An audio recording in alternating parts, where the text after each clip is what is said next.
ये 13 दोष ऐसे हैं जिसके जीवन में होंगे तो उसको कभी शांति, कभी सुख, कभी ऐश्वर्य ये टिकेगा नहीं और दुर्गति निश्चित हो जाएगी।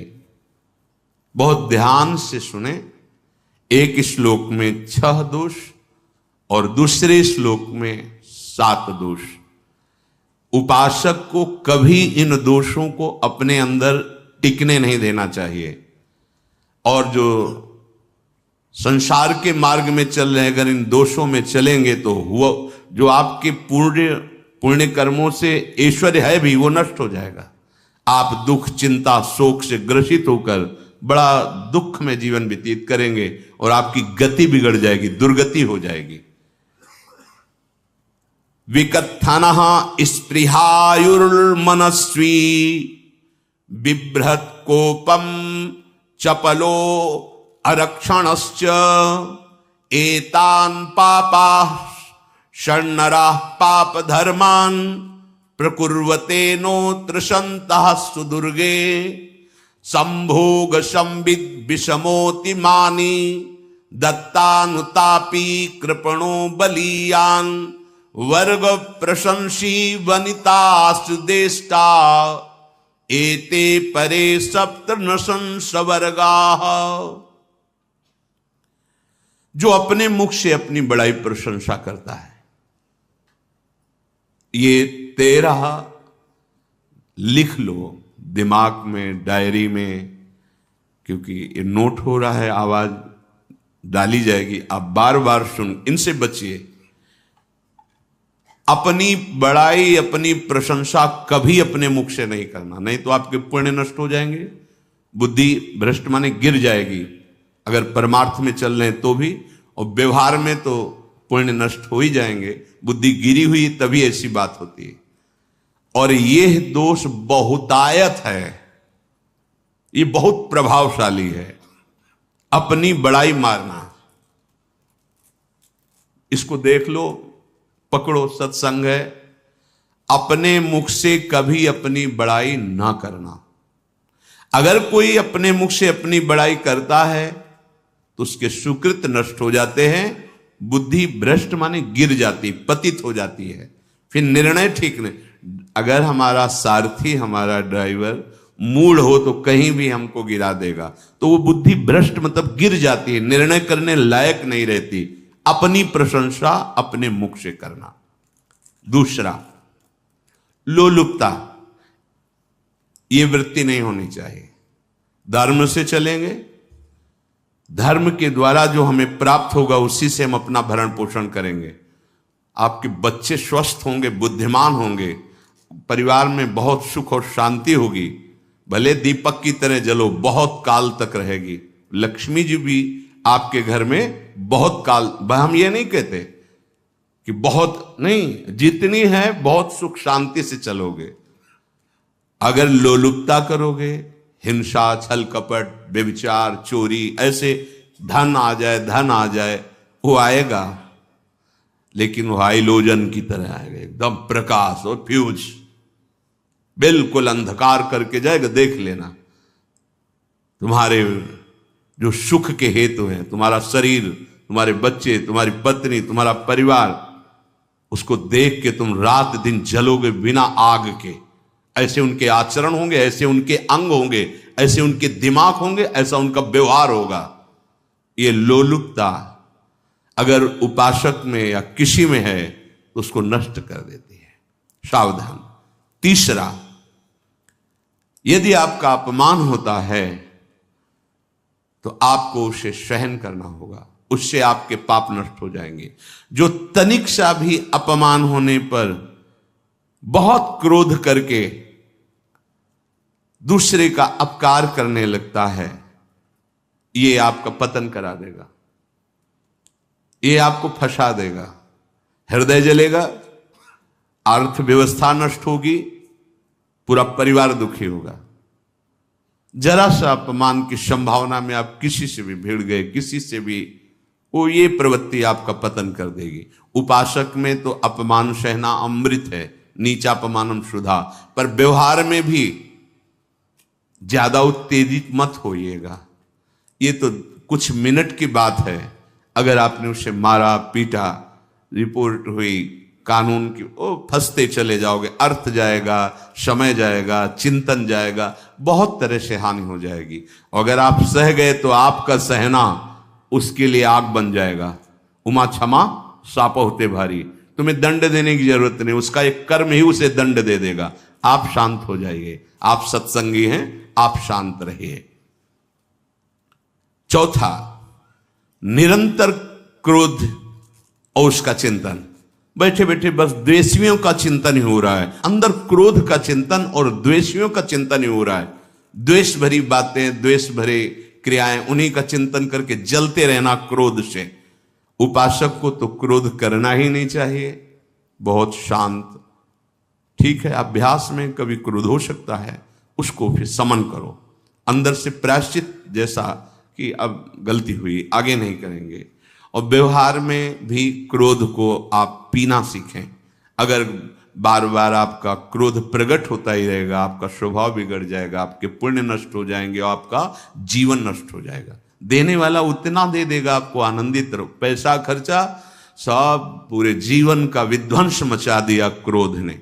कहीं भी आप देखो, किसी से क्रोध करके देखो, फिर देखो तुम्हारा भजन चल रहा है, तुम्हारी वो आनंद वृत्ति है नहीं, जलोगे और वो जलन और गुस्सा दिलाएगी और वो बैठे बैठे जलोगे नहीं। ये क्रोध जो है, ये चाहे व्यवहार में हो चाहे परमार्थ में, दोनों की हानि करने वाला है। और आश्रित जनों की रक्षा ना करना। अगर कोई भाग कर आपके पास आ गया है, कोई पशु पक्षी या कोई मनुष्य, आपको चाहिए कि अब चाहे हमारे पहले प्राण जाएं, उसकी रक्षा करेंगे। सीवी जैसे तो कोई बिरले ही होते हैं, पर इतना जरूर ध्यान रहे, जैसे कोई पशु पक्षी किसी भय से आपकी सीमा के अंतर्गत आ गया है, अब उसकी रक्षा करनी है आपको। अगर आप स्वयं मार देते हैं या मरवा देते हैं, या आपके सुकृत नष्ट कर देगा, या आपकी दुर्गति का कारण बन जाएगा।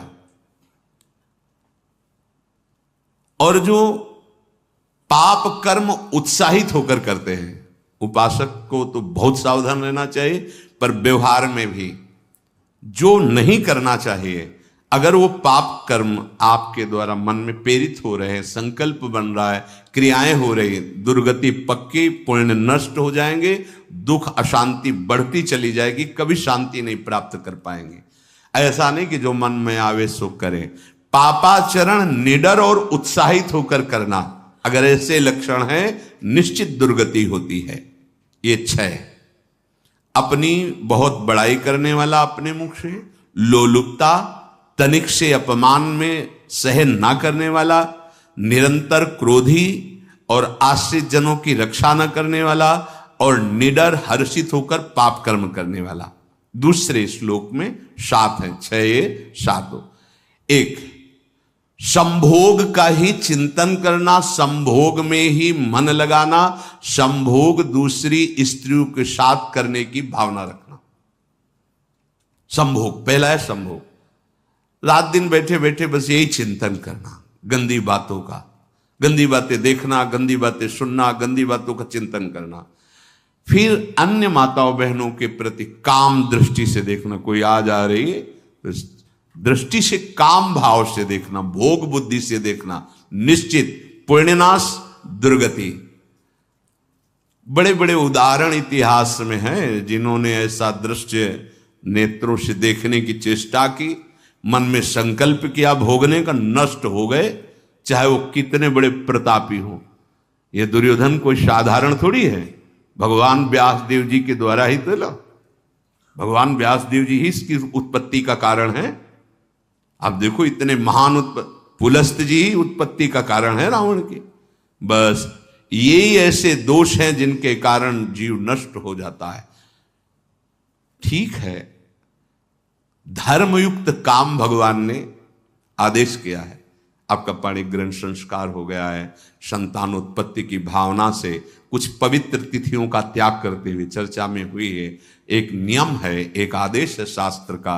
आप बहुत काम प्रवृत्ति वाले हैं तो प्रत्येक मास में जब माताएं बहनें पवित्र हो जाती मासिक धर्म से, तो जिनका पाणी ग्रहण आपने किया, जो पत्नी स्वरूप है, वो ठीक है। वहां भी बार बार के लिए व्यभिचार प्रवृत्ति के लिए शास्त्र आदेश नहीं करता, संयम पूर्वक, और उसका चिंतन नहीं करना। पाणी ग्रहण संस्कार है, घर में विराजमान है, एक संयम एक नियम के अनुसार उसका चिंतन तो फिर भ्रष्ट कर देगा। चिंतन प्रभु का करना है, चिंतन प्रभु की सेवा जो आपके कर्तव्य, इसके चिंतन से बचो। घातक है, बहुत बड़ा जहर है। अगर विषय चिंतन होने लगा तो मरोगे, जिंदा जलोगे, दुर्गति भी होगी। ये अंदर की जो आग है ना, कामाग्नि, ये इतनी बढ़ती चली जाएगी, तुम्हारे होश खराब हो जाएंगे कि मुझे क्या करना चाहिए क्या नहीं करना चाहिए। कुआ मदांधो मदनातुरोवा, अंधा हो जाएगा, नहीं दिखाई देगा अनुजा तनुजा क्या है कौन है, कुछ नहीं, भ्रष्ट बुद्धि। संभोग का चिंतन नहीं। धर्मयुक्त काम आदेश है शास्त्र में। यदि आप प्रवृत्ति मार्ग में हैं तो अपनी पत्नी को जो पाणी ग्रहण स्वीकार किया है, वहां भी पवित्र तिथियों का त्याग करते हुए, एकादशी है, रामनवमी है, नव दुर्गा है, जन्माष्टमी है, राधाष्टमी, जो पवित्र तिथियों का त्याग करते हुए और ऐसे जो मर्यादाएं हैं उसके अनुसार, और कहीं पराई स्त्री के साथ संभोग की बात निश्चित दुर्गति पक्की है। ऐसे ही माताओं के लिए है, स्त्री शरीर के लिए है। यदि वो ऐसी गलत चेष्टा, तो पतिवंचक परपति रति करही, रौरव नरक कल्प सत परही। ये भोग चिंतन से बचने की चेष्टा कीजिए तो क्रिया से अपने आप बच जाएंगे। क्रिया के पहले चिंतन होता है, चिंतन से ही क्रिया का आवेश आता है। चिंतन संभालिए, इसी से भगवत प्राप्ति होती है, चिंतन से, और इसी से दुर्गति भी होती है। अनन्यश्चिन्तयन्तु माम, भगवान चिंतन कह रहे मेरा करो, कर्तव्य कर्म मेरे को समर्पित करो।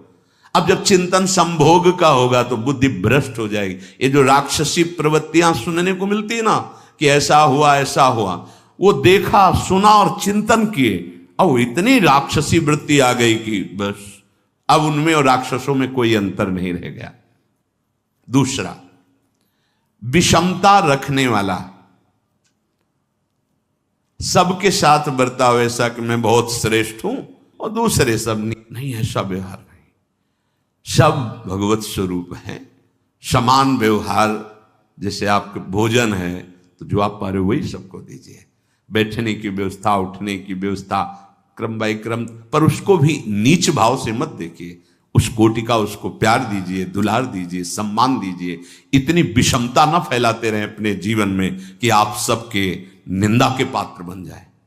विषमता नहीं, सबको प्यार। हाँ ठीक है, पुत्र का अलग प्यार है, भाई का अलग प्यार है, पिता का अलग प्यार है, पर हमारा व्यवहार प्रीति युक्त होना चाहिए, विषमता भरा नहीं होना चाहिए। अगर हमारे चित्त में विषमता ही रही तो संसार है, प्रभु नहीं है। जीत विषम संसार कीर्ति जग बिस्तरे। जो विषमता पर विजय प्राप्त कर लेता है वही भगवत प्राप्ति का अधिकारी। ये विषमता बहुत बड़ी हानि है। तीसरी बात, अत्यंत मानी होना। जहां आपके प्राण कमजोर होंगे, पुण्य नष्ट होगा, आयुश्री सब नष्ट होना है, ऐसे आचरण करवाएगा गुरुजनों के साथ, महापुरुषों के साथ। ये बहुत नीच प्रवृत्ति है। अत्यंत मान प्रियता, मुझे सम्मान मिले, उत्तम प्रवृत्ति है। सबको मान देना, स्वयं अमानी रहना। चौथा, दान देने की बात कह के मुकर जाना या दान देकर पश्चाताप करना। दे दिया है, बहुत जल रहे हो, दूसरे से वार्ता कर रहे हो कि पता नहीं क्या यार बुद्धि में हो गया, हमने उसको इतना कहा था, उतना दे दिया, क्यों दे दिया, ऐसा ऐसा, मतलब अंदर चिंतन करना, क्यों दे तो दिया। इसके बाद जो आपका ये जलन हो रही, पश्चाताप, सुकृत नष्ट हो रहे हैं। दान देकर पश्चाताप करना या दान देने की बात कह के मुकर जाना। जैसे आपने कह दिया आपको इतना इतना ऐसा, अब आप मुकर गए, ब्याज सहित तुम्हें देना होगा, ये तुम्हारी दुर्गति का कारण बन जाएगा। ऐसे ही नहीं बोलना चाहिए, बहुत होश से। वाणी एक अमोल है, जो कोई बोले जान, ये तराजू तौल के तब मुख बाहर आन। पांचवा, अत्यंत कृपण होना। ना परिवार को सुखी कर पा रहा, ना अपने को सुखी कर पा रहा है। एक एक सिक्का बैंक में जो मर गया। धन की वास्तविक गति यही है कि अपने परिवार को खूब उसकी अनुकूलता प्रदान करो, उसमें से कुछ हिस्सा किसी ऐसे को जिससे तुम्हें बदले में कुछ लेने की भावना ना हो। कोई साधु महात्मा, गाय, पशु पक्षी, किसी भी जीव बीमार है शरीरधारी, उसके जिससे कुछ कभी लेने की भावना ना हो, एहसान की भावना ना हो। सो धन धन्य प्रथम गति जाकी, धन्य हो गया उसका धन। अब वो कृपण का धन किसी काम में ना स्वसुख, ना परिवार के सुख, ना धर्म कार्यों में, व्यर्थ जीवन चला गया। उसी धन का चिंतन करना, उसी का संग्रह करना और उसी की रक्षा करते करते शरीर छोड़ देना, तो चिंतन बिगड़ गया। तो कह रहे हैं जो कृपणता है और अर्थ और काम की प्रशंसा, उसी की चर्चा, उसी का चिंतन, रुपया और भोग, उसी की चर्चा कर, जहां बैठे रुपया की चर्चा, भोग की चर्चा, जहां एकांत में बैठे उसी का चिंतन, कैसे रुपया बढ़े, कैसे भोग मिले। और अगर अवसर मिला तो रुपया अधर्म से आवे चाहे धर्म से, उसको इसकी कोई परवाह नहीं। भोग चाहे धर्म से हो चाहे अधर्म से, जिसका अर्थ और काम भोग ही चिंतन है वो धर्म नहीं। जिसका धर्म चिंतन का विषय है तो अर्थ और काम भी ऐसा होगा जो मोक्ष प्रदान करने वाला हो। धर्म, अर्थ, काम, मोक्ष। और जो बालक, स्त्री, पागल, असहाय, जो इनकी रक्षा न करके इनकी हानि करता है, दुर्गति निश्चित है। माना आपकी पत्नी है, उसका स्वभाव बिगड़ा हुआ है, क्रोधी है, कटु वचन बोल, लेकिन आपके ही प्रारब्ध के लिए, माना आपका पति ऐसा स्वभाव वाला, पर आपके ही प्रारब्ध से तो संयोग बना है आकर, अब इसका निर्वाह कर ले जाओ तो पवित्र हो जाओगे दोनों। और अगर झगड़ा और लड़ाई और मारपीट और कहीं हिंसा आदि के रूप में उतर गए तो फिर और करनी बिगड़ गई। बालक है, आप उसको ज्ञान नहीं कि आप पवित्र है, कि आप पवित्र है, उसको ज्ञान नहीं कि आप उसके साथ व्यवहार अच्छा कर रहे हैं कि बुरा कर रहे हैं। रक्षा करनी है आपको, शोषण नहीं करना। कह रहे हैं स्त्री, बालक और पागल, जैसे विक्षिप्त है, पागल है, आपको रक्षा करनी है। बन जाए तो उसको भोजन, ऐसा नहीं कि ईंट मारो, उसको अपमानित करो। उसकी बुद्धि खराब है, प्रारब्धवशात खराब हो गई है, तो शास्त्र आज्ञा करता है स्त्री, बालक, जैसे पागल, विक्षिप्त आदि हैं, असहाय है, असमर्थ है, बूढ़ा है, वो आप सेवा भी करो तो वो गाली दे सकते हैं, उनकी बुद्धि बिगड़ गई। आपको उनको दंड नहीं देना, मारना नहीं है आपको। मान लो आपके बड़े बूढ़े बुजुर्ग जन हैं, आप सेवा भी कर रहे हो तो आपको कटु वचन बोल सकते हैं, आपकी निंदा कर सकते हैं, लेकिन आपको उनके साथ व्यवहार सद करना है।